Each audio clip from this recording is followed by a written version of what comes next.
시청자 여러분 안녕하십니까? 불만제로디마켓 권다영입니다. 낙폭을 줄이기는 했는데 왜 이렇게 시원한 느낌이 하나도 없을까요? 여전히 하락 종목 수가 더 많고 낙폭을 줄인 것이지 방향을 틀어낸 것이 아니라서 참 답답합니다. 오늘도 IT 투톱이 빠졌고 하락 종목 수가 훨씬 많았고 거기에 거래 대금도 적었습니다. 결국에는 엔비디아 실적도 확인하고 금리도 확인하려는 관망 심리가 계속해서 시장을 짓누르고 있습니다. 이 와중에 니케이 지수 같은 경우는 상승으로 좀 전환을 하면서 마감이 됐습니다. 니케이 지수 마감부터 함께 살펴보도록 하겠습니다. 일단 오늘 0.7%가량 올라가면서 마감을 지었는데요. 제가 일중 흐름 틀어놨습니다. 낙폭을 그려내다가 막판에 계속해서 올려붙이면서 결국에는 상승으로 마감을 지었습니다. 에너지 보조금을 주겠다라고 뉴스가 나오기는 했는데요. 그것보다는 계속해서 하락하면서 큰 방향성을 잡지 못하다가 기술주들, 자동차주들이 좀 올라주면서 니케이 종목들이 상승하면서 마감을 지은 것으로 보여집니다. 이에 비해서 우리 시장 같은 경우는 좀 아쉽습니다. 약보 합권이긴 합니다만 빨간불 좀 봤으면 좋겠는데 계속해서 하락세 이어가고 있습니다. 양대 지수 모두 하락했죠. 코스피가 오늘도 제자리 걸음입니다. 계속 2689포인트. 코스닥도 마찬가지였습니다. 오늘 제자리 걸음하면서 764포인트에서 거래 마감을 지었습니다. 오늘 거래 대금이 정말 적었습니다. 코스피 같은 경우는 7조 9천. 코스닥이 6조 6천, 선물이 15조도 되지 않는 거래 대금이었는데요. 선물 시장 같은 경우는 6월 이후에 아주 가장 적은 거래 대금이 실리면서 시장이 정말 분위기를 타지 못하고 있는 상황입니다. 수급적으로 살펴보시면 코스피 시장에서 오늘도 외국인이 4천억 원대 매도, 코스닥 시장에서는 외국인이 방향성을 잡지 않았고요. 선물 시장에서는 그나마 2,100억 원가량 매수를 하는 모습이었습니다. 코스피 시장 같은 경우는 3거래일 연속 외국인이 전기전자 중심으로 매도를 이어가고 있다는 것 확인해 보시면 좋을 것 같습니다. 오늘 SK하이닉스가 오늘도 빠지는 모습이었습니다. 함께 살펴보시죠. 엔비디아 실적 발표가 이제 예정이 되어 있죠. 젠슨 왕이 도대체 어떤 이야기를 내놓을지 저도 궁금한 상황인데 그 전까지 투자자들의 투심은 좀 얼어붙는 모습입니다. 하이닉스 계속해서 5거래일 연속 응봉을 그려냈고요. 3주간으로 보면 주가가 올랐습니다만 최근 며칠간 계속해서 오르지 못하면서 답답한 흐름을 이어가고 있는 것 나타나고 있습니다.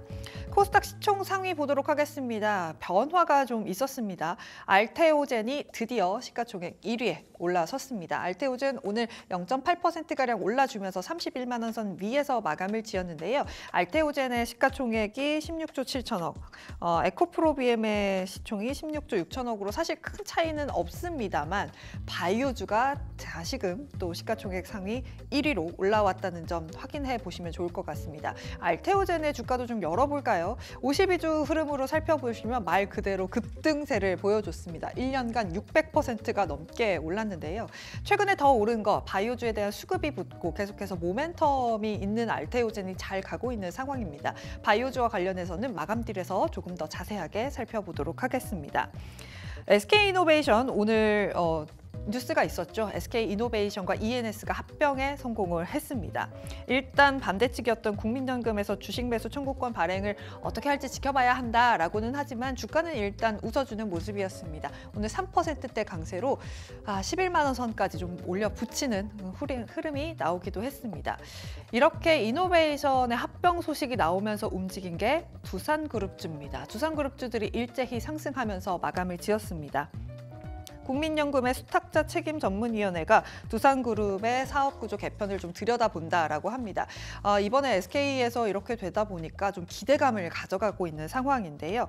사실 SK이노베이션과 ENS의 합병은 2차 전지 자회사인 SK온 살리기에 중점이 맞춰져 있었는데 도대체 두산그룹은 무엇을 위해서 이런 합병을 하느냐라고 지금 기사가 나오고 있는 상황입니다. 계속해서 뉴스 플로우 잘 따라가 보시면 좋을 것 같습니다. 두산밥켓, 두산로보틱스, 두산엘러빌리티, 두산 퓨얼셀까지 일제히 2%에서 4% 가까운 상승세로 마감을 지었습니다.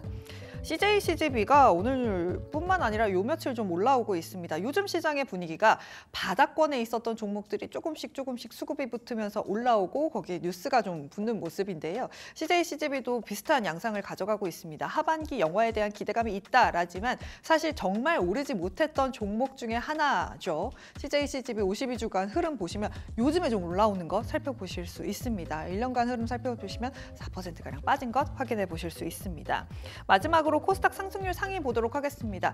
계속해서 뭐 거래량도 없지, 주도주도 없지 하다 보니까 시총이 작은 종목들이 계속해서 테마 플레이를 하고 있는 모습입니다. 상한가 들어간 종목들이 정말 많았죠. CU박스, IL사이언스, 한빛소프트, 디지캡, 한상 모두 상한가에 들어갔는데 사실 큰 종목들은 아니고 계속해서 테마 플레이이기 때문에 잘 좀 지켜보시고 조심하셨으면 좋겠다라는 말씀 드리고 싶습니다. 지금까지 시황 정리해봤습니다.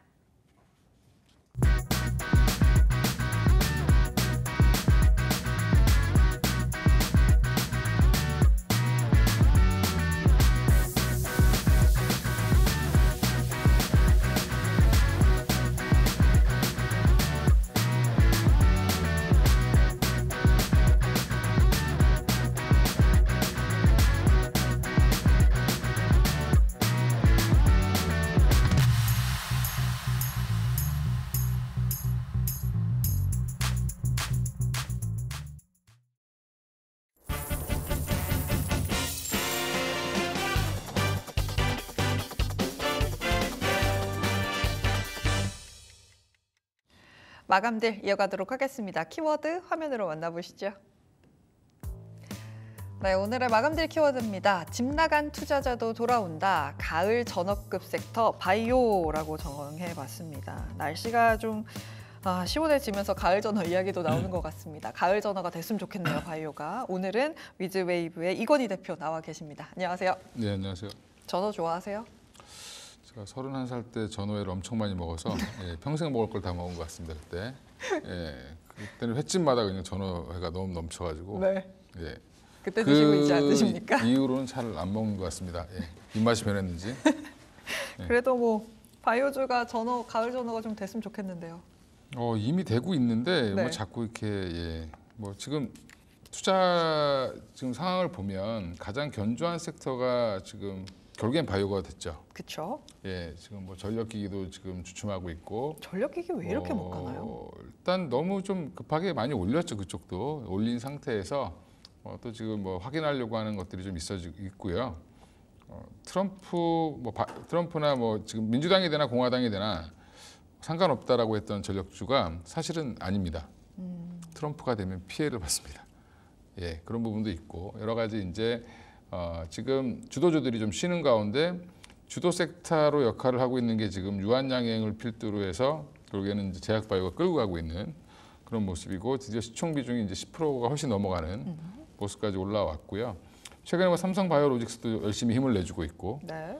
셀트리온은 힘을 내진 않지만 잘 버티고 있죠. 크게 안 빠지죠. 크게 안 빠지고 잘 버티고 있고요. 오늘은 뭐 삼천당 제약도 많이 올랐고, 알테오제는 장중에 6%까지 올라갔다가 0.8%까지 빠졌는데 8% 마감으로 끝났는데 네. 그 이유가 31,500원을 넘어가면 경고 종목으로 지정된 31만 5천원으로 31만 5천원이 넘어가서 끝나면 경고 종목으로 지정이 됩니다. 그래서 아주 기가 막히게 31만 5천원으로 맞춘 것 같습니다. 당분간 알테오제는 경고 종목 지정 안 되기 위해서 약간 좀 변동성이 있을 수 있다라고 좀 말씀을 드리겠고요. 일단 지금 가장 핫한 거는 유한양행이었습니다. 근데 제가 이게 발표가 나면 세론이 나오더라도 결국에 올라갈 거다라고 말씀을 드렸던 것 같은데 이틀 동안 빠져서 제가 마음이 좀 아팠고요. 그 다음에 다시 이제 사흘 만에 이제 부활에 성공을 했는데 지금 이제 11만 2,500원까지 이제 올라왔죠. 근데 유한양행 보시면 지금 시가총액이 얼마인지 다들 모르실 텐데 오늘부로 딱 9조를 넘겼습니다. 9천억을 넘겼습니다. 9조를 넘겼습니다. 근데 HLB가 얼마인지 혹시 아시나요? HLB가 10조 8천억이죠. HLB가 그 군단까지 닿으면 한 12조 가까이 될 겁니다. 근데 12조인데 유한양행이 10조가 안 된다. 누가 봐도 좀 이상하죠. 그래서 HLB를 뭐라고 하는 게 아니라 HLB는 이게 성공하더라도 본인들이 직접 팔아야 됩니다. 쉽지 않죠. 예, 근데 유한양행은 이미 기술 수출한 거를 성공을 해서 이제 팔리면 로열티를 받는 구조죠. 예, 근데 영업은 누가 하냐? 존슨앤존슨이 합니다. 예, 그러니까 좋은 영업 사원을 둔 거죠. 예, 그 의미에서는 조금 더 유한양이 편할 수 있다. 그러니까 HLB는 약간 구조가 완벽하게 잘 돼서 본인들이 직접 팔면 더 많이 벌겠지만 쉽지 않죠. 예, 근데 그 영업을 한다는 게 옛날에 셀트리온도 굉장히 영업하는데 힘들었습니다. 그래서 그런 부분들도 고려를 좀 해보실 필요는 있을 것 같고요. 그래서 제가 HLB를 좋게는 보는데 약간 보수적으로 보는 이유는 거기에 있습니다. 그리고 또 하나가 이제 이번에 중요한 거는 시장을 이끄는 거는 여러 가지가 아니라 바이오는 지금 오픈 이노베이션을 통해서 성공한 유한양행과 네. 첨단 생물 보안법 요거 이슈가 가장 크다라고 보고 있고요. 별도로 이제 9월 21일 날 이제 키트루다 SC 제형에 대해서 발표가 나오는 임상 3상 발표가 되는 알테오제는 별도 사항으로 좀 보시면 될 것 같고요. 네. 지금 유한양행 보면은 오픈 이노베이션이라고 이제 갑자기 이게 떴습니다. 예전에는 유한양행 보고 뭐라 그랬냐면 일명 양아치 같이 남의 기술 사다가 팔아먹고 있다. 공인중개사냐 뭐 이런 얘기도 했었습니다. 근데 지금 생각해 보면 만약에 오스코텍이 알테오젠이 손을 내밀지 유한양행이 손을 내밀지 않았다면 이거를 끌고 와서 존슨앤존슨에 팔 수 있었을까요? 못 팔죠. 못 팔았죠. 예, 그런 의미에서는 유한양의 역할이 굉장히 컸다. 그러다 보니까 60%를 가져간 거죠. 네. 예, 투자를 해주고 60%의 지분을 획득을 했고요. 이게 라이센스 인이라고 하죠. 그러니까 남이 기술 개발한 거를 자기네 플랫폼으로 끌어들였다가 같이 공동 개발하는 거죠. 이때까지 개발해왔던 인력과 본인들의 인력을 더해서 같이 개발한 거를 이제 국내에서는 이미 신약으로 나왔고요. 이게 좀 있으면 그 9월 초에 열리는 세계 폐암 학회인가 뭐 또 있는데 뭐 되게 많아요, 뭐가. 예, 네. 유럽 종양학회 전에 또 있습니다. 네. 또 있어요. 거기에서 또 렉나자 자체로 단독으로 또 이제 발표를 합니다. 그래서 이제 그것도 또 주목을 좀 해보시면 좋을 것 같고요.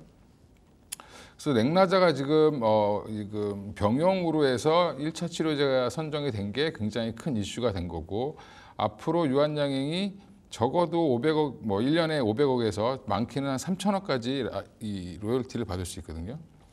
그게 언제부터냐면 한 내후년 정도, 빠르면 내년부터 좀 빨리 진행될 가능성이 있다고 하는데 이미 이제 만들어진 약이기 때문에 지금 내년부터 영업을 하기 시작하면 한 3년 뒤면 전체 폐암 시장에서 한 50% 정도 차지한다라고 하면 한 10조 정도, 적어도 10조 원 정도의 규모이기 때문에 단순 계산을 해보면 이게 로열티가 10에서 한 15% 사이 내에서 정해질 거거든요. 그러면 한 13% 지금 보시던데 네.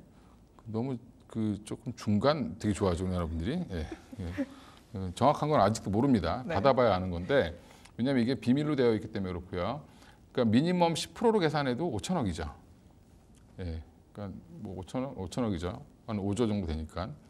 그러면 5천억인데 5천억에서 이제 한 60% 가져가면 한 3천억이 좀 안 되겠죠. 네. 예, 그러면 유한양행이 그냥 앉아서 3천억 버는 회사가 되는 겁니다. 예, 근데 지금 애널리스트들은 되게 복잡하게 뭘 써놨어요. 예, 네. 뭐가 어쩌고 약물의 가치가 어쩌고 저쩌고 막 써놨습니다. 보시면 아마 머리가 터질 것 같은 느낌이 드는데 저도. 리포트 100페이지짜리도 있더라고요. 예, 그래서 그거 다 무시하시고 그냥 산수만 잘하시면 되니까 지금은 유한양행이 좀 끌고 가는 시장이고요. 네. 그러다 보니까 유한양행과 협업하는 회사들 도대체 유한양행이 오픈 이노베이션으로 전략이 성공을 해서 지금 이 물질이 이제 레이저 티닙이죠 이게. 네. 레이저 티닙이라는 물질이 신약으로 성공을 FDA 1차 치료제로 성공을 했는데 언제 개발된 거냐면 한 10년 됐습니다. 이름 들은 지 굉장히 오래되셨을 예, 거예요. 예. 레이저 티닙이라고 오래됐는데 그게 한 10년 만에 성공을 한 거거든요. 그럼 지금 보면 유한양이 이렇게 오스코텍 같이 투자한 회사들이 많습니다. 예, 그래서 지금 진행 중인 파이프라인만 보더라도 한 10몇 개가 되고요. 이번에 이제 기자 간담회를 통해서 부사장님인가 R&D 센터장님이 나와서 얘기하시는 게 매출액의 지금 한 12% 정도를 쓰고 있는데 R&D에 이제 20%까지 늘릴 거다라고 얘기했고요. 지금 라이센스 인을 해놓고 임상을 못 하고 있는 파이프라인들이 있습니다. 인력이 딸리는 경우도 있을 수 있고 자금의 문제도 있을 수 있겠죠. 그런 부분들을 좀 조기에 빨리 집행을 하겠다라고 지금 얘기를 해서 이제 선순환 효과가 이제 드디어 나오기 시작하는 거죠. 돈 벌면 이제 좀 있으면 돈 들어오니까 예, 열심히 이제 또 쓰는 거죠. 예, 그렇게 지금 하고 있고요. 그럼 협업한 회사들을 기존에 이제 하고 있는 회사들 다시 이제 쭉 찾는 노력이 되면서 어제는 또 그런 종목들이 좋았습니다. 네. 오늘도 여전히 좋은 회사들이 있는데 그 중에 가장 대표적인 게 저도 많이 말씀드렸던 ABL 바이오가 거기 포함되어 있고요. 이중항체 ADC를 하겠다고 해서 지금 같이 진행을 하고 있는 부분이 있고요. 그러니까 유한양인과 지금 가장 협업을 해서 올해 안에 아마 ABL 바이오는 큰 성과가 좀 나올 걸로 지금 대부분 업계에서 예측을 하고 있습니다. 그래서 난 모르겠고 올해 안에 하나 터지는 거 사고 싶어 하면은 ABL 바이오 사시면 됩니다. 그러기엔 너무 올랐다고 생각하지는 않으세요? 가격 너무 안 올랐다고 생각합니다. 저는. ABL 바이오 지금 제가 이걸 언제부터 봤냐면 한 7, 8년 뭐 이렇게 본 것 같은데 네. 예. 보시면 월봉 켜놓으시면 네. 아직도 박스권 상단을 못 돌파했습니다. 예, 36,000원 정도가 박스권 상단으로 보면 네. 예, 아직 시작도 안 했다. ABL 바이오는. 그래서 이제 항상 2만 원대에서 많이 놀던 주식입니다. 근데 이제 이게 한 3만 원 되니까 되게 많이 올라 보이지만 예전에 4만 원을 넘어간 적도 있었던 때를 기억해 보면 그닥 비싸지 않다라고 보고 있고요. 네. 그리고 또 하나가 이제 인벤티지랩 다들 아시죠? 네. 네. 인벤티지랩은 비만 치료제 관련돼서 뭐 펩트론이 가장 1등이긴 한데 인벤티지랩을 왜 보냐? 최근에 좀 주가 좋죠. 이게 유한양인 효과로 올라오고 있는 겁니다. 유한양인과 같이 진행을 하고 있습니다. 이게. 그래서 비만 치료제도 유한양행이 인벤티지랩과 손을 잡고 지금 개발을 하고 있고요. 네. 또 하나가 이제 GI 이노베이션이라고 예. GI 이노베이션이라는 종목이 있는데 이 종목은 상장한 지는 얼마 안 됐습니다. 상장한 거 보면은 2023년 3월 30일에 상장을 했으니까 이제 한 1년 1년 6개월 이 정도 됐죠. 네. 예. 한참 이제 걸음마 열심히 하고 말 엄마 아빠 할 때죠 이제. 네. 예. 이제 조금 시장에서 적응을 하고 있는 그런 종목인데 상장할 때부터 되게 주목을 받았던 회사이긴 합니다. 이 회사가 워낙 기술력이 좋고 면역 항암제 쪽으로 굉장히 지금 성과를 잘 내고 있는데 또 이제 이게 유한양이랑 뭘 하고 있냐면 알레르기 치료제 관련돼서는 유한양이랑 같이 진행을 하고 있습니다. 네. 그래서 이쪽은 유한양인과 진행되는 부분도 있고 또 하나 지금 최근에 머크와 같이 지금 면역 항암제 관련돼서 머크의 키트루다랑 네. 거기서 많이 들었던 이름이죠. 네. 알테오젠 SC 제형. 그러니까 만약에 이게 GI 이노베이션이 잘 되면 이거 병용으로 지금 하는데 만약에 SC랑 같이 적용해서도 쓸 수도 있겠죠. 그러니까 GI 이노베이션도 지금 면역 항암제를 키트루다가 굉장히 잘 팔리는 약인데 사실은 효과를 보면 한 10%에서 한 15% 정도밖에 안 됩니다. 면역 항암제에서. 근데 이거를 확대시키려고 지금 키트루다가 계속 옵디보도 그렇고 다른 걸 갖다 붙이죠. 네, 요즘 또 항암제들의 특징이죠. 한마디로 칵테일 하고 있는 겁니다. 이것저것 섞는 거죠. 네. 근데 섞어서 효과가 있냐 없냐를 지금 본 건데 이번에 지금 유한양도 그렇게 해서 효과가 좋아졌기 때문에 지금 성공을 한 거고요. 또 하나가 지금 그래서 지금 GI 이노베이션이 머크의 키트루다랑 병용으로 지금 이걸 진행을 한다라고 지금 얘기를 하고 있고요. 발표를 했습니다. 네. 근데 왜 라이센스 이런 얘기 처음 들으셨죠? 병용으로 해가지고 왜 하지? 왜 먼저 임상을 먼저 하지? 기술을 사가서 해야 되는 거 아니야? 이렇게 생각하는데 지금은 대등하게 하고 있는 겁니다. 같이. 예. 근데 대등할 수가 없죠. 머크랑 GI 이노베이션이랑 거의 뭐 규모가 뭐 코딱지보다도 적은 회사가 지금 큰 공룡이랑 지금 하고 있는데 지금 이런 경우가 어떤 경우냐면 최근에 일본 회사도 이렇게 머크사랑 진행을 하다가 아예 먹어버렸습니다. 인수를 했군요. 인수를 해버렸습니다. 인수를 하거나 투자를 또 받았습니다. 그래서 약간 기술 수출을 한 거죠. 물질 아예 사갔는데 지금 회사를 떠가는 경우가 있고요. 물질을 네, 사가는 경우가 있습니다. 네. 이번에 알테오젠도 원래 머크에서 내가 너희를 인수해 줄까 아니면 이 기술을 사갈까 이렇게 제안을 했던 겁니다. 그래서 시장에 뭐 피인수설이 돌아다녔던 건데 네. 근데 알테오젠은 그걸 계약을 하겠다라고 한 거고 지금 보통 이제 미국에 있는 바이오 벤처 회사들은 나를 먹어줘 이렇게 하는 겁니다. 그렇죠. 예, 전략이 다릅니다. 그래서 우리나라 기업들은 보통 먹히는 걸 싫어합니다. 근데 GI 이노베이션 어떨지 모르겠지만 지금 같이 진행을 하고 있어서 조만간에 그런 머크가 이 기술을 같이 하다 좋으면 사갈 수 있겠죠. 네.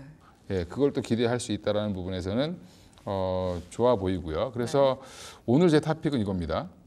먼저 말씀을 드리는 건데, 네. 예, 주봉 월봉 보시면 예, 약간 아까 뭐랑 비슷하죠? ABL 바이오 월봉이랑 비슷한데 이건 주봉입니다.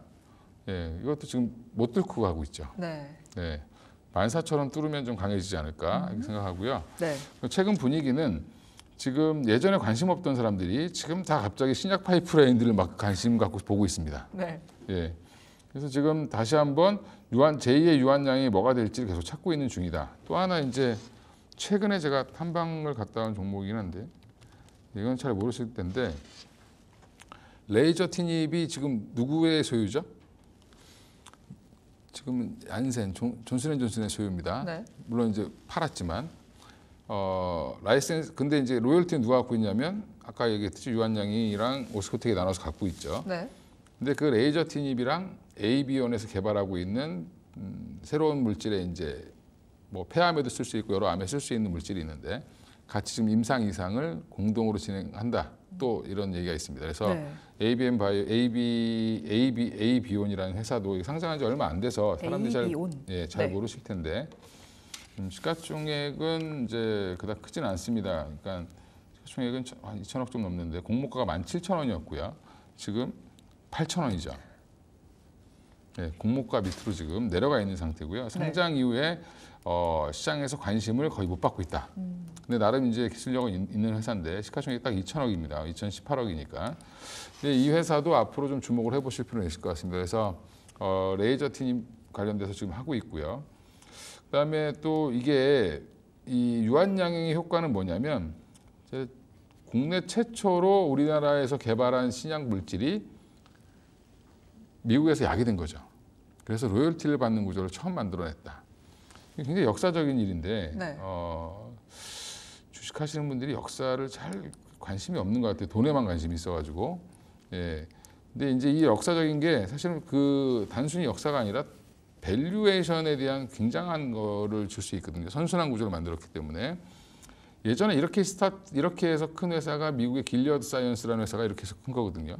사실은 굉장히 조그만 벤처 회사였는데 하나 성공해서 또 다른 거 인수하고 라이센스 인하고 또 성공하고 이걸 계속 반복했습니다. 그래서 나중에 이제 삼성전자보다 더 비싸졌는데, 그러니까 유한양행이 지금 그런 시초를 열었다라는 게 굉장히 중요하고 그런 의미가 있기 때문에 유한양행은 적어도 10조는 갈 거로 보고 있고요. 근데 이거는 이제 보수적으로 봤을 때 그런 거고 앞으로 이제 진짜 로열티가 찍히기 시작하면 그 사이에 또 뭐가 하나 또 터지면 이게 파급 효과가 굉장히 커질 수 있습니다. 그래서 여전히 유한양행이 눌리면 좀 보셔야 된다.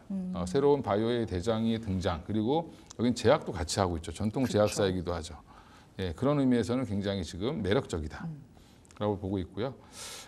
여전히 그러나 제 개인적인 토픽은 알티오젠인데 네. 예, 지금 이제 이 안에서 보면 그래도 GI 이노베이션 같은 종목들을 발굴을 좀 해봐야 되겠다 해서 찾아본 거고요. 네.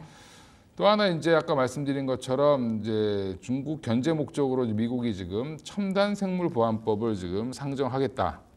그래서 9월 말에 뭐 되니 안 되니 뭐 지금 말들이 많습니다. 예, 근데 뭐 미국 정치인들이 어떻게 할지는 모르겠지만 결국엔 할 거다.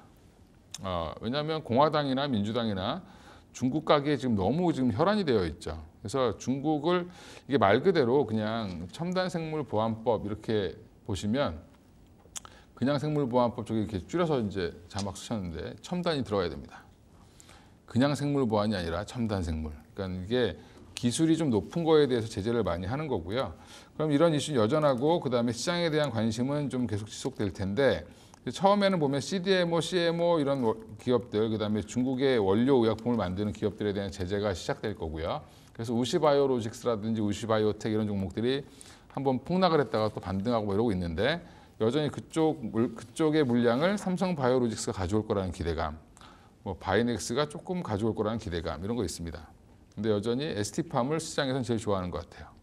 예, 그래서 저도 개인적으로는 ST팜을 조금 더 반사이익을 볼 수 있는 회사로 보고 있고 이쪽은 원료도 만들고 네. 예, CMO도 하고 CDMO도 하니까 여전히 이제 좀 좋게 보고 있고요. 근본 없는 바이넥스는 조금 왜 이렇게 움직이는지 모르겠습니다. 예, 그래서 바이넥스는 캐파가 좀 너무 적어서 네. 저는 조금 이번에 뉴스 나오면 아마 통과가 되면 그때가 네. 고점이 되지 않을까 싶고요. 나머지 네. 삼성바이오로직스라든지 ST팜 위주로 보시면 좋을 것 같습니다. 네, 뭐 유한양행, 낙수 효과부터 CDMO까지 쫙 정리를 해주셨습니다. 지금까지 위즈웨이브의 이건희 대표였습니다. 고맙습니다. 네, 감사합니다. 네, 급등락 종목 정리하고 오시죠. 안녕하세요. 마감딜 급등락의 김주영입니다. 오늘 코스피 장중에 양전에 성공하는 듯도 했지만 하락으로 마감을 했는데요. 아직 시장의 힘이 좀 부족한 그런 모습이죠. 이런 시장에서 어떤 종목들 상승했는지 같이 한번 정리해 보겠습니다. 5위 살펴보면요. 5위는 이엔셀 올라왔습니다. 최근에 신규 상장주들 상장 이후에는 계속해서 하락하거나 공모가를 하회하는 그런 흐름들을 보여주기도 했는데요. 이엔셀 같은 경우 23일에 상장한 이후에 전일의 상한가 기록을 했고요. 오늘도 급등 흐름 이어갔습니다. 샤르코 마리투스 같은 이런 난치성 희귀질환 신약을 개발하고 있는데요. 특히 이 샤르투 마리투스 같은 경우 삼성과의 신경계 유전병으로도 좀 알려져 있습니다. 삼성과의 투자를 받았다라고 분석하는 이유이기도 한데요. 오늘 이 삼성과 투자 받았다는 부분들 부각이 되면서 매수세가 들어왔고요. 오늘 이엔셀 같은 경우 19%대 상승으로 마감했습니다. 4위 살펴보겠습니다. 4위는 ICTK 올라왔습니다. 앞서 정부가 미래 첨단 먹거리로 제시를 했던 3대 중에 하나가 양자 기술인데요. 지난주 관련해서 예비 타당성 면제가 될 수 있다는 점들이 부각이 되면서 강세 흐름을 이어갔습니다. 그리고 전거래일에 장 마감 이후에 양자 플래그십 프로젝트 예타가 면제가 확정이 됐다라는 소식들 전해지면서 오늘 강세 흐름 이어갔는데요. 지난주 상한가 기록했던 ICTK가 다시 한번 탄력받으면서 오늘 매수세 들어왔고요. 19%대 상승으로 마감했습니다. 3위 살펴보겠습니다. 넥스트 바이오메디컬 올라왔습니다. 내시경용 지혈제 이 넥스파우더를 공급하고 있는 기업인데요. 기존 지혈수 대비해서 시술 난이도가 낮고요. 또 직접적인 조직 접촉이 없어서 이런 부분들이 강점으로 꼽히고 있습니다. 앞서 사측에서 넥스파우더 대장 내시경 미국 허가를 위해서 9월까지 임상 자료들 제출할 것이다라고 이야기 나오면서 미국 허가에 대한 기대감이 오늘 주가 상승을 견인을 했는데요. 오늘 28%대 상승하면서 마감했던 모습입니다. 2위 살펴보겠습니다. IL 사이언스 확인됩니다. IL 사이언스 같은 경우 오늘 소식 나오면서 영향 받아갔는데요. 우주 위성체용 소형 전고체 배터리 구현에 성공했다라는 소식이 오늘 매수세를 자극했습니다. 특히 이 부분에 대해서 모건 스탠리 측에서는 매년 10.7%대 성장률을 기록을 하고 있고 2040년에는 740조 원에 이르는 시장 규모가 될 것이다라고 전망을 하고 있는데요. 이 시장에 대한 선점 기대감이 오늘 매수세를 자극했고요. 오늘 29%대 상한가 기록하면서 마감했던 모습입니다. 1위 살펴보겠습니다. 1위는 CU박스 올라왔습니다. 최근에 딥페이크 사건 관련해서 굉장히 떠들썩한 모습인데요. 경찰이 불법 합성물 제작과 연루된 텔레그램 채널 4사에 착수했다라는 소식들 전해지면서 오늘 관련 테마들이 좀 강세를 보였습니다. 특히나 CU박스 같은 경우 상한가 기록을 했고요. 이 밖에도 한빛소프트, 샌드렉 같은 종목들도 오늘 상한가 기록하면서 마감했던 모습입니다. 그렇다면 하락했던 종목들 어떤 것들인지 같이 한번 확인해 보겠습니다. 5위 살펴보면요. 루닛 올라왔습니다. 오늘 대주주 매도가 영향을 줬는데요. 2대주주인 미국 가던트 헬스 지분 대량 매도했다라고 공시하면서 급락을 했습니다. 보유 지분 155만 주 중에 40만 주 장외에 매도했다라고 밝혔고요. 가던트 같은 경우 이 루닛에 대한 지분율 5.4에서 3.9%대로 낮아졌습니다. 이에 따라서 지분 변동 공시 의무도 없어지면서 오늘 매도세 강하게 나왔던 모습이고요. 9% 넘게 밀리면서 마감했습니다. 4위 살펴보겠습니다. 4위는 미래산업 확인되고 있습니다. 유상증자 소식 나오면서 오늘 급락이 이어졌습니다. 전날 407억 원 규모의 유상증자 결정했다라고 공시를 했고요. 오늘 매도세 나오면서 19% 넘게 밀리면서 마감했습니다. 3위 살펴보겠습니다. 3위는 제주 맥주 올라왔습니다. 제주 맥주 앞서 무상 감자 결정을 하면서 지난 8월 2일부터 거래가 정지가 됐었는데요. 오늘 거래 재개된 첫날 급락 흐름 이어졌습니다. 또 30일에 유상증자를 좀 앞두고 있는데 이 제3자 배정 유상증자 공시 납기일 4번이나 좀 변경을 하면서 시장에서는 주가 희석에 대한 우려가 나오면서 매도세 자극을 했고요. 20% 넘게 밀리면서 마감했던 모습 확인되고 있습니다. 2위 살펴보겠습니다. 2위는 이램 확인됩니다. 전기차 화재 테마 오늘 전반적으로 약세 흐름 이어갔습니다. 사실 그간 주도주가 좀 부재를 하면서 시장에 수급이 많이 쏠렸던 모습이었는데요. 오늘 전고체 배터리주들도 일제히 하락으로 좀 마감을 했던 모습입니다. 한농화성 7% 넘게 밀렸고요. 레몬등도 약세 흐름 보였습니다. 오늘 이램 같은 경우도 바나듐 배터리로 그간 좀 부각이 됐었는데 오늘 매도세 나오면서 24% 가까이 매도 흐름 나왔던 모습 확인되고 있고요. 1위도 살펴보겠습니다. 1위는 앞타머사이언스 올라왔습니다. 역시나 유상증자 소식 나오면서 영향 받아갔습니다. 240억 원 규모의 유상증자 결정을 했고요. 오늘 하한가 장중에 터치를 했습니다. 상장 예정일 같은 경우 11월 13일로 공시를 했는데요. 오늘 매도세 강하게 나왔고요. 하한가 기록하면서 마감했던 모습 확인되고 있습니다. 오늘장 특징주들 정리해드렸고요. 이어지는 장외 시간도 불만제로 D마켓과 함께 하시죠.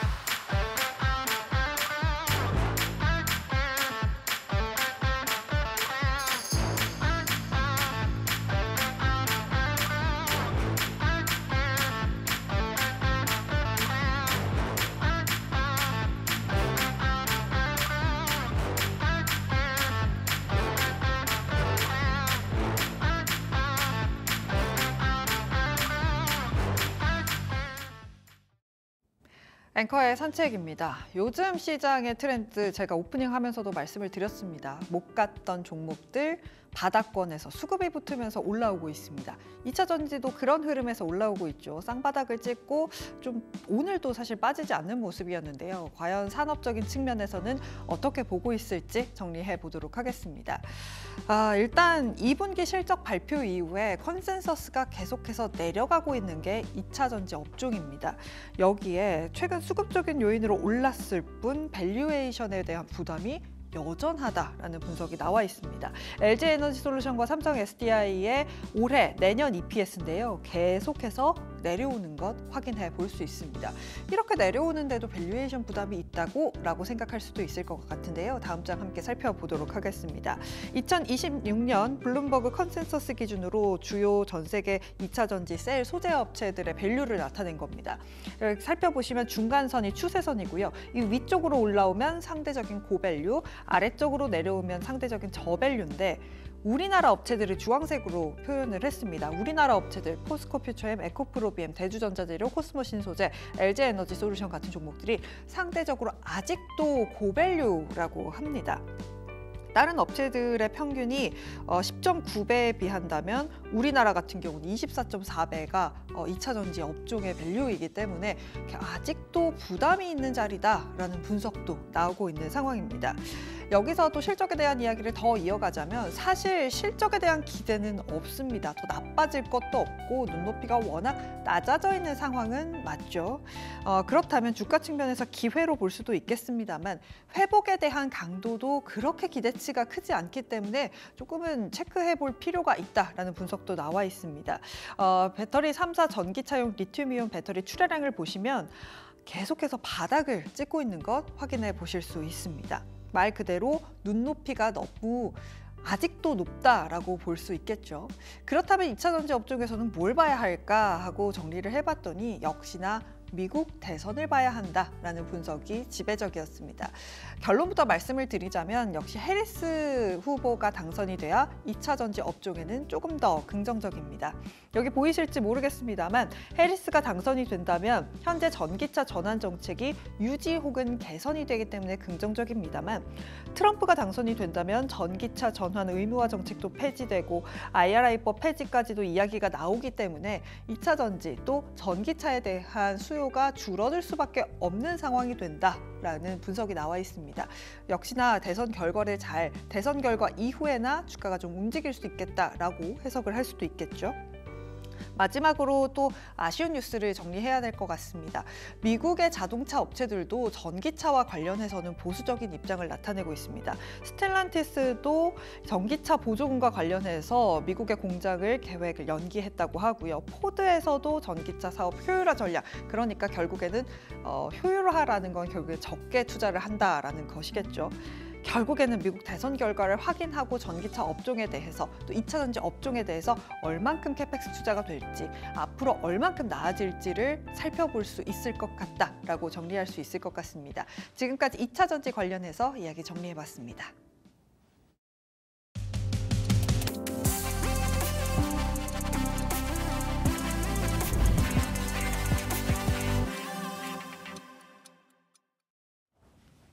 오늘의 타임어택입니다. 시간의 거래 함께 살펴보죠.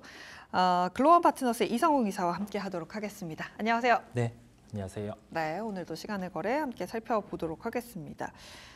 오늘 앞서도 이 종목 얘기를 했는데 지금 유한양행이 네. 시간의 거래 순위 거래대금 3위에 올라와 있습니다. 시세는 강보합권에서 지나가고 있는데 유한양행 계속 좋게 보시는 분들이 더 많은 것 같은데 어떠세요? 너무 나쁠 거는 없어요. 올랐다라고 보시진 않나요? 나쁠 거는 없는데 네. 그렇다고 해서 여기에서 아주 좋아진다라는 거는 없거든요.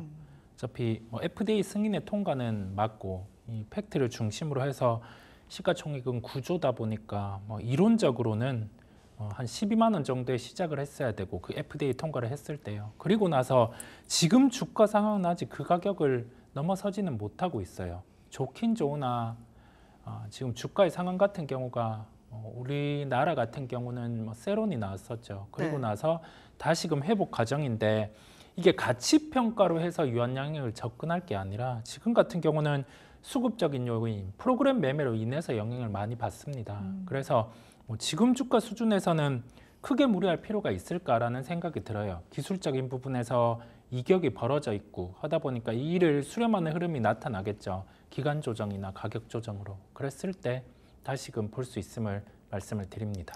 이미 사실 얼마나 좋아질 거고 매출이 어떻게 될 거고에 대해서는 너무 알려졌잖아요. 네. 그러다 보니까 조금은 물론 실적이 찍히기 시작하면 주가 또 다른 이야기겠지만 그건 확인해야 할 부분이 아닌가라는 생각도 듭니다. 유한양행 함께 살펴봤고요. 시간의 거래 함께 살펴보니까 지금 거래량이 화성밸브, 동양철관, GS글로벌이 2, 3, 4위에 올라와 있습니다. 대왕고래 테마 관련된 종목들이 오늘도 움직이고 있는데 화성밸브 같은 경우는 4%까지 시세를 내네요. 네. 지금 이제 예타 같은 경우가 면제되고 나서 주관사를 선정한다라는 소식이 오늘 장중에 나왔습니다. 그러면 주관사 선정이 되고 나면 이와 관련해서 해외 투자 같은 경우를 진행을 할 거고 지금 한 5개 업체 같은 경우가 관심이 있다라고 합니다. 보통 이와 같은 광구나 기타 자원과 관련된 프로젝트 같은 경우는 성공률 같은 경우가 이론적으로 어느 정도 이상 나오게 되면 해외 상사업체들은 관심을 가지기 마련이고요. 네. 이 부분 또한 우리나라 동해 프로젝트도 가능할 것으로 보입니다. 그렇다 보니까 관련된 종목이 주가가 전고점 부근에 있다라고 하면 부담스러울 텐데 그런 게 아니라 또 주가 조정이 나와 있다 보니까 종목들이 시간 외로 또 반응을 하고요.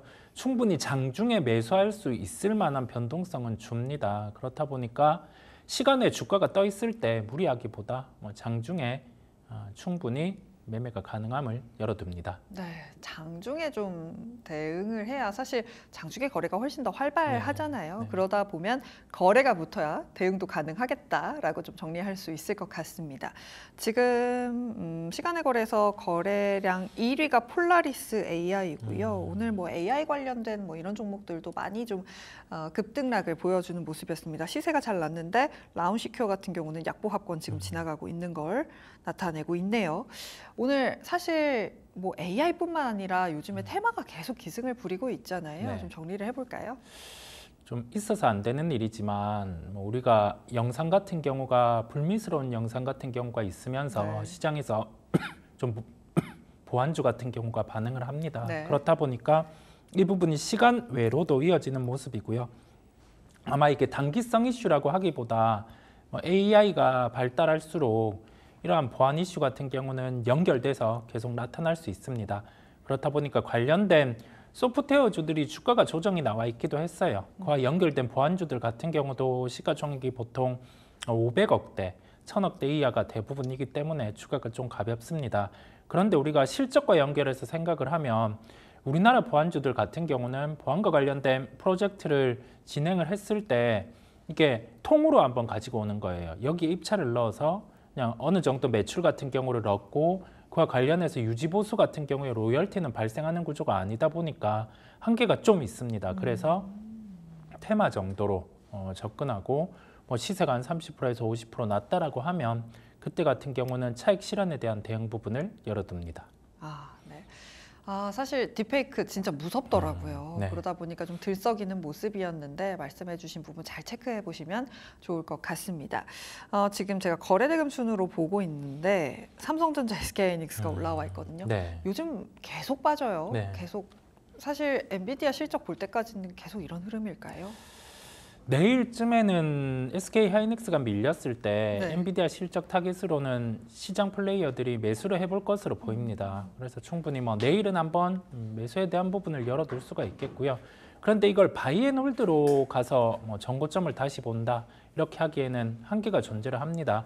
AI가 돈을 벌어주는 모습을 보여줘야 되겠고, 그다음에 HBM과 관련된 수요 같은 경우도 약간의 기존의 사이클 형태에서는 한 8분 응선 넘어선 상황이다 보니까 굳이 무리할 필요는 없이 내일 SK하이닉스의 조정을 놓고는 이벤트에 대한 부분의 참여로 가능하다는 점을 말씀을 드립니다. 그렇다면 엔비디아 실적 발표하고 나서의 흐름은 실적을 확인하고 봐야 할까요?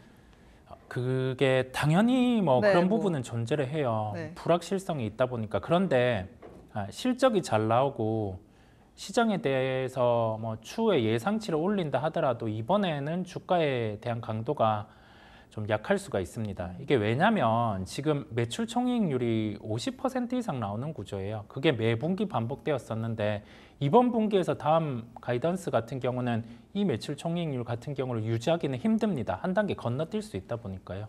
그걸 염두에 두고 우리가 조금은 몸을 사릴 필요가 있다 이런 말씀을 드립니다. 네, 몸을 사릴 필요가 있다라고 정리해 볼 수 있겠습니다. 이건 제가 좀 앞서 이야기를 해서 궁금한데 에코프로비엠입니다. 사실 오늘 시가총액 2위로 결국에는 좀 밀리기는 네네. 했습니다. 2차 전지 슬로우하게 갈 거다, 시간이 걸릴 거다라는 전망이 많은데 동의하시나요? 소재 쪽은 좀 시간이 걸립니다. 그건 명백한 사실이고 수요처 같은 경우가 나타나야지 주가 같은 경우에 회복이 가능할 것으로 보이고요. 트레이딩 구간 정도로 우선은 보면 조금 편하실 것 같고, 배터리 셀은 확연히 다르다라고 할 수 없어요. 그냥 BMS에 대한 특허가 있는 LG에너지 솔루션 같은 경우가 최근에 컨퍼런스 콜을 통해서 우리가 예상한 것보다 하반기 같은 경우에 실적은 나아질 수 있다라는 톤을 내비쳐서 이렇게 반등이 나오는 상황이거든요. 그런데 이 또한 강력하게 포트폴리오로 가지고 오기에는 앞단의 수요 같은 경우가 회복이 되는 걸 보여줘야 됩니다. 지금은 어느 정도 낙폭과대로 인한 실적 회복에 대한 가능성을 안고 나오는 반등임을 말씀을 드립니다. 네. 알겠습니다. 2차 전지 같은 경우는 쉽지 않은 흐름에 대한 이야기가 좀 많이 나오고 있습니다. 지금 시간외 거래에서 하이브가 3% 가까이 올라오고 있습니다. 하이브 뉴스를 보니까 일단 마감하고 나서 공시가 나온 것 같아요. 자기 주식 취득 결정 공시가 나왔고 260억 원 가량의 자사주 취득 결정이 나왔습니다. 이외에 미니진 이슈도 계속 뉴스가 나오는 것 같은데 어떻게 보세요? 매수를 해봐야죠. 네, 매수를 하고 하이브 같은 경우는 좀 하반기까지는 충분히 들고 갈 수 있음을 말씀을 드립니다. 여기에 대한 근거는 엔터사는 음원, 콘서트에 대한 부분의 수익으로 좀 이렇게 한계가 있는데 하반기에 위버스 플랫폼의 수익화 같은 경우로 공포를 했죠. 그러면 기본 1000억 정도의 영업이익이 붙을 수 있는 구조예요. 그러면 시가총액 10조의 당위성이 생깁니다. 하이브는 매수를 해보시면 됩니다.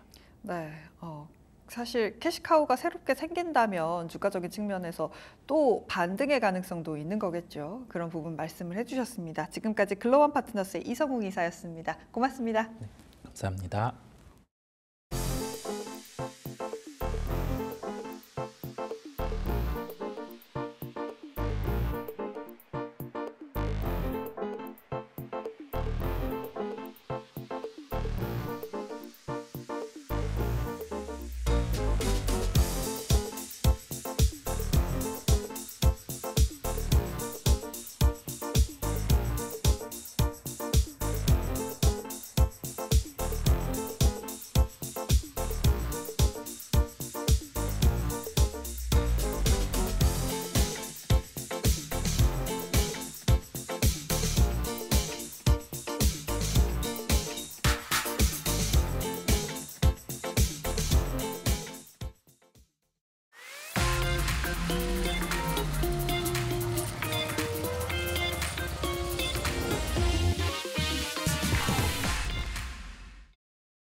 내일의 장바구니입니다. 질스토리 박창윤 대표 나와 있습니다. 안녕하세요. 네, 안녕하세요. 네, 내일의 장바구니니까 내일 이슈 봐야겠죠? 뭐 가져오셨어요? 일단 내일 중요한 이슈가 하나 있죠. 현대차 CEO 인베스터 데이과 관련된 내용들을 점검을 해보면서요. 자동차에 대한 투자 분위기 그리고 이에 따른 전략 이런 것들 세워보면 네. 좋을 것 같습니다. 사실 현대차 인베스터데이에서 도대체 무슨 얘기가 나올 거냐, 주주 환원책 기대한 만큼 안 나오면 오히려 주가 빠지는 거 아니냐라는 얘기도 많잖아요. 그렇죠. 시장에서 이제 눈높이는 여기에 있는데 만약에 이를 좀 미달하는 모습이 나타났다든지 하게 되면 이에 따른 기대감이 실망감으로 바뀌면서 주가는 많이 빠지게 되었죠. 그동안에 그러한 모습을 워낙 많이 보았기 때문에 시장에서는 이에 따른 눈높이는 있지만 기대감은 있지만 사실 이런 것들이 주가에 그렇게 크게 많이 녹아있다고 보기는 어려울 것 같습니다. 사실 현대차, 기아 상반기까지는 상당히 좋은 모습이 나타났었고 6월 달까지 신고가를 경신하는 모습이 포착이 되면서 그래도 실적으로서 차별화되는 모습을 보여주었다면 7월 들어서 확실하게 시장의 색깔이 바뀌면서 그 이유는 꾸준히 하락하는 모습이 나타나고 있고요. 다시 한번 고개를 든 실적에 대한 피크 아웃에 대한 우려감 이런 부분이 다시 한번 또 주가 발목을 잡고 있었기 때문에 이러한 우려를 CEO 인베스터 데이를 통해서 정면 돌파하면서 어느 정도 턴어라운드 하나의 좀 트리거가 될 수 있을지에 대한 기대감은 우리가 충분히 지켜볼 수가 있을 것 같습니다. 이와 함께 우리가 좀 체크해 봐야 될 포인트 이런 것들을 좀 한 4가지 정도를 정리를 해봤어요. 네. 네, 지금 화면에서 이렇게 밑에 보고 계셔가지고 바로 이었습니다. 네. 4가지, 안 그래도 저도 4가지 모험가 지금 정리하고 있었거든요. 네, 원래 이런 것들이 또 쿵짝이 잘 맞아요. 그럼요. 네, 일단 전기차 관련해 가지고 일단 가장 중요한 관전 포인트는 이것 같아요. 시장에서 바라보고 있는 부분은 현대차가 지난 CEO 인베스터 데이에서는 야심차게 준비를 했었던 부분이 바로 이제 BEV, 배터리 일렉트릭 비클, 즉 전기차에 관련된 내용 관련 투자 관련 발표가 있었고요. 그리고 이러한 부분을 과연 하이브리드가 지금 최근에 강하게 올라오면서 이런 전략 수정 자체가 나타날 것인지 이 부분을 1차적으로 체크하는 게 우선입니다. 4가지를 정리했다고 말씀드렸는데 첫 번째가 전기차 프로젝트 변화 여부입니다. 왜냐하면 23년에 우리가 목표했었던 수요가 캐즘으로 인해서 실제 달성을 못했거든요. 23년대 목표치는 33만 대 전기차를 판매하겠다 하는 부분이었는데 실제 판매 대수는 26만 7천 대로 시장 우리가 기대치의 81%밖에 미치지 못했단 말이에요. 그렇기 때문에 이에 따른 어느 정도 전략 변화가 나타날 수 있다 하는 부분이었고 작년에 장기 비전상 26년까지는 96만 대 그리고 2030년까지 전기차로 200만 대를 판매하는 이 부분을 구축을 하겠다 하는 부분이었는데 이에 따른 전략의 변화가 어떻게 나타나는지 1차적으로 먼저 살펴봐야 될 것 같습니다.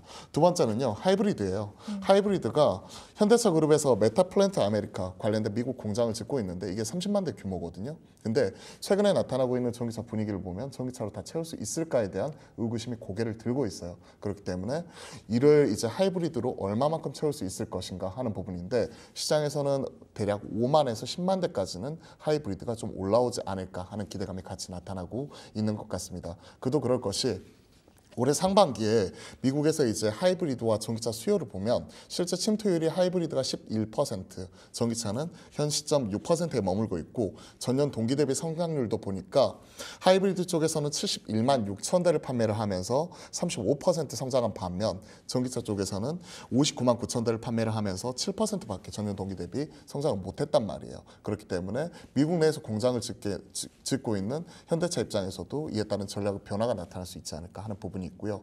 세 번째가 이제 결국은 우리 주주 입장에서 관련이 있는 부분이에요. 주주 환원책 이 부분인데요. 주주 환원책 관련해서 이제 중장기 현재 배당 상향은 25%입니다. 그리고 자사주 1% 소각인데 이 부분을 주주 환원율을 5에서 6%포인트 정도 추가적으로 더 높일 수 있지 않을까. 특히나 이제 자사주 1% 소각이 기아 같은 경우는 6%까지 끌어올렸거든요. 이런 것들을 생각을 하게 되면 현대차도 추가적으로 더 끌어올리지 않을까 하는 부분이 있기 때문에 향후에 추가적으로 여기서 한 3조 5천억 정도 자사주 추가적인 매입과 소각 그렇게 된다면 연평균 5년이니까 연평균 한 7천억 정도 이에 따른 그 소각 자체가 좀 더 나타날 수 있지 않을까 하는 부분이 지금 여기에 해당이 되고 있습니다. 마지막 네 번째로는 인도법인 IPO 이와 관련돼서 우리가 얘기를 했었잖아요. 네. 인도법인 관련해서는 심사가 6월 14일 날 이에 따른 설명서를 제출을 했고요. 그리고 심사가 약 2, 3개월 정도 그렇게 되면 9월 중순에 상장 여부 이런 부분이 결정이 될 것 같은데 이제 그렇게 되면 대략 지금 한 달도 남지 않았죠. 그런 부분을 생각해 놓고 본다면 대략 여기에서만 지금 한 4조 원 정도 자금 조달 이런 부분이 있기 때문에 이러한 부분을 앞에서 말씀드렸던 주주 환원책과 연결지어서 어떤 식으로 사용하게 될 것인지 이런 부분을 같이 한번 살펴보시면 좋을 것 같습니다. 아무래도 사실 전기차가 불이 나는 게 우리나라만 나는 게 아니잖아요. 전 세계적으로 나다 보니까 하이브리드에 대한 니즈가 계속해서 올라가고 있고 미국의 메타플랜트에서 이거를 전기차에서 하이브리드로 얼마나 가져갈 수 있을 것이냐에 대한 관심도 높고 주주환원책이야 뭐 첫 번째 순서라고 볼 수도 있겠습니다만 제가 또 궁금한 건 물론 좋은 얘기 나오고 뭐 주가가 좋으면 좋겠으나 사실 우린 미국 대선을 이야기 안 할 수 없잖아요. 네, 미국 그렇죠. 대선과 관련해서 계속해서 사실 자동차 업종에 좋을 이야기가 11월까지 있을까 싶거든요.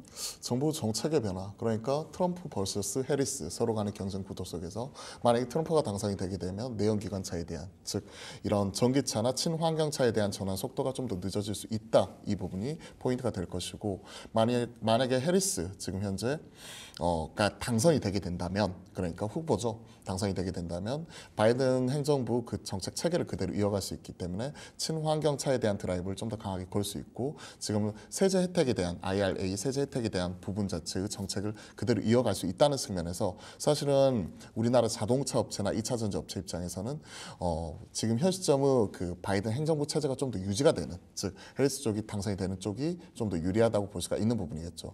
이런 부분으로 인해서 11월까지는 이에 따른 정책적인 지지율 변화에 따른 변동성 확대는 불가피할 것 같습니다. 결국 뚜껑을 열어봐야 되겠지만 네. 결국 자동차가 가지고 있는 본원적인 경쟁력 이런 것들을 생각해 놓고 본다면 앞에서 우리가 체크를 해보았다시피 전기차 캐즘으로 인한 수요 둔화는 우리가 눈으로 확인할 수 있는 부분이고 정책으로서 이런 부분 자체가 추가적으로 뒷받침되는지 여부는 11월 이후에 보자. 그러면 현 시점에서 지금 잘 하고 있는 하이브리드 쪽 이런 부분에 있어서 현대차와 기아가 지금 떨어지고 있는 수요를 얼마만큼 이쪽에서 메이크업 해줄 수 있을 것인지 이 부분을 체크해 보는 게 첫 번째가 될 것 같고요. 두 번째는 지금 피크아웃에 대한 우려가 다시 한번 나타나고 있어요. 우리가 수출 데이터를 통해서도 확인할 수 있는 부분이고 무엇보다도 최근에 달러화에 대한 가치가 급격하게 지금 최근에 한 2, 3주 사이에 큰 폭으로 떨어지는 모습이 나타나기 시작을 하면서 수출주 입장에서는 이에 따른 달러를 이제 원화로 환산하는 과정 속에서 나타나게 되는 이 고환율에 대한 이에 따른 수혜를 좀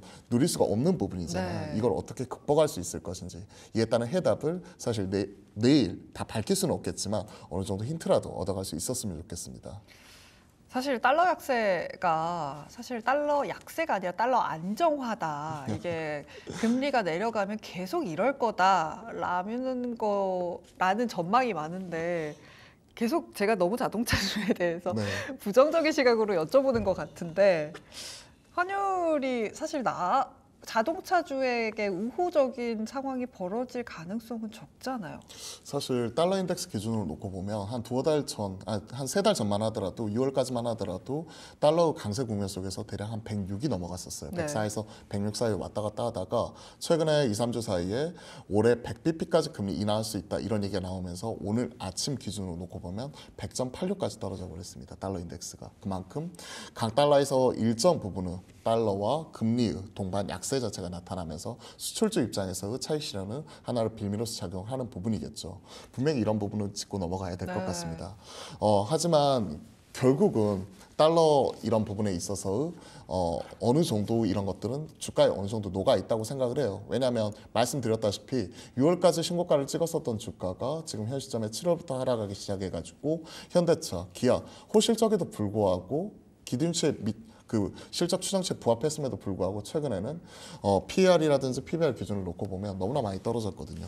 현대차 기준으로 영업이익 4조 2천억을 기록했고 그 다음에 기아도 3조 6천억 기록을 했죠. 근데 지금 PER 자체는 대략 올해 추정치 기준으로 한 4.9배 그리고 기아는 4배 언더인 3.8배 선에서 거래가 되고 있습니다. PBR도 지금 0.7배, 0.78배니까 사실 이런 것들에 대한 부정적인 분위기를 좀 반영시켰다고 볼 수가 있는 거겠죠. 어느 정도 피크아웃에 대한 우려 그리고 환율에 대한 부분 이런 것들이 좀 차익 실현 이런 것들이 같이 나타나면서 주가의 일정 부분은 녹아 있다고 생각을 하고 있습니다. 네, 이미 어느 정도 녹아 있다라고 좀 보신다면 인베스터데이에서 어쨌든 주가를 진작시키기 위한 여러 가지 방안들을 내놓을 텐데 이게 정말 주가를 돌릴 수 있을까요? 그 힘이 얼마나 될까요? 돌렸으면 좋겠어요. 돌렸으면 좋겠는데 결국은 시장에 대한 이에 따른 기대치 자체가 상당히 낮았다는 거겠죠. 네. 낮았다는 부분이고 실제 제가 기대하는 쪽은 현대차, 기아의 뭐 이로 인해서 실적이 드라마틱하게 변화하겠다 이런 부분보다도 하이브리드 쪽으로 어느 정도 이제 전략의 변화를 가져가게 되면서 그와 관련된 밸류체인 내에 있는 종목들 예를 들어서 뭐 코리아 FT나 세방전지 뭐 이런 하이브리드 관련된 이런 주요 종목들이 과연 어떤 식으로 움직이게 될까 이런 부분입니다. 오늘 코리아 FT가 8.4% 올라갔거든요. 네. 오늘 같은 장에서도. 그럼 이에 따른 기대감이 일정 부분 주가에 녹아 있다. 이렇게 바라볼 수가 있는 거겠죠. 기저귀 단어 선반영 들어가 있는 부분인데 결국 이런 것들을 좀 체크하시는 게 중요할 것 같고요. 네. 그리고 사실 실적에 대한 부분만 놓고 보면 피크아웃에 대한 우려 이런 것들이요. 사실 지금 주가에 녹아 있어요. 왜냐하면 올해 전사적으로 보게 되면 현대차가 영업이익이 15조 6천억. 근데 내년 전망치가 얼마인지 아세요? 내년 얼마입니까? 14조 천억. 그럼 올해 대비해서 역성장한다는 얘기잖아요. 그러네요. 그런 부분이니까 내일 있을 인베스터 데이에서 이에 따른 우려감은 있지만 실제 하이브리드를 통해서 수익성 높여가지고 올해 대비 성장한다는 어느 정도 확신만 줘도 최소한 이 정도 주가는 아니라고 생각을 하고 있습니다. 네, 그렇다면 하이브리드에 대해서 어떻게 나오는지가 되게 중요한 뉴스가 될 것 같아요. 근데 제가 주주환원책과 관련해서 봤던 것 중에 기아에도 주가에 영향을 미칠 수 있다. 현대차의 주주환원이 발표가 되면이라고 하는데 어떤 내용인지 정리 좀 해주실 수 있을까요? 결국은 주주환원책은 현대차 그룹이잖아요. 네. 현대차 기아 동일선상에서 거의 같이 가는 겁니다. CEO 인베스터 데이는 결국은 장기에 대한 비전 발표 그리고 현 시점에 있었던 전략을 재수정하는 그런 과정을 CEO 입을 통해서 우리가 전달을 받는 부분이거든요. 그렇기 때문에 결국 현대차 그룹 내에서 현대차의 CEO가 그와 관련된 내용을 발표했다는 얘기는 그 동생인 기아도 따라갈 수밖에 없는 부분이겠죠. 네. 지금 얘기 나오고 있는 부분 자체가 결국 주주 환원율 같은 부분이에요.